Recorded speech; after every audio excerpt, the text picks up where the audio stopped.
আসছে। লিপি তোমার স্বামী আসছে। এসো এসো এসো। আইডিয়া।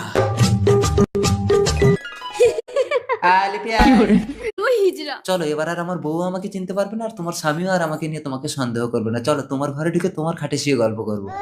ওই দেখো মা, পাপা কি সেজেছে। এই ও তোর পাপা না, চলে আয়।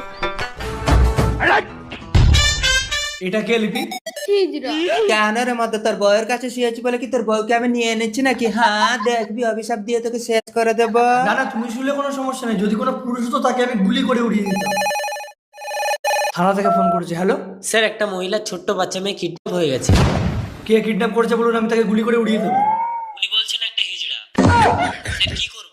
এই কেলো করছে, যদি বলি আমি হিজড়া না আমাকে গুলি করে মারবে, আর যদি বলি হিজড়া তাও আমাকে গুলি করে মারবে। ঠিক আছে, আপনারা আমার বাড়ি চলে আসুন। তার মানে তুই মেয়েটাকে কিডন্যাপ করে এসে আমার বাড়িতে লুকিয়েছিস? স্যার উনি এসেছেন।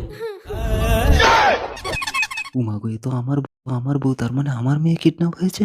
স্যার, এই হিজড়াটাই আমার বাচ্চাকে কিডন্যাপ করেছে। এই, আমার মেয়েকে আমি কিডন্যাপ করবো না? এই দাঁড়া দাঁড়া, তুই তো হিজড়া, তোর মেয়ে হলো কি করে? স্বামী, ও আসলে তোমার ভাই হিজড়া সেজে আমার সাথে প্রেম করে। বন্দুকটা এখানে রেখে দিচ্ছি, তুমি আগে তুললে ওকে গুলি করবে, আর তুই আগে তুললে ওকে গুলি কর। বৌদি তুমি তুলে আমাকে মারো। না, তুমি তো আমি তুলে তোমাকে মারবো? মার। তাহলে মারছি কিন্তু বৌদি। না, লিপি এই কোথায় পালাচ্ছিস?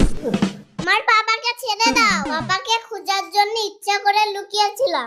আমাকে ছেড়ে দে, নইলে কিন্তু আমার মেয়েকে আমি শেষ করে দেবো। এক পাও এগোবি না অফিসার। সবাই দাঁড়িয়ে যাও। হাতে করে কামড়ে দিয়েছে। মা, স্যার আমাকে অ্যারেস্ট করুন। বন্দুকটা আমাকে দিন। অফিসার স্যার, রিপোর্ট লিখবেন পুলিশের স্ত্রীকে গুলি করে পালাতে গিয়ে এনকাউন্টার। সাংবাদিক, তুমিও সারা দেশে এই খবরটা ছড়িয়ে দাও। Okay sir.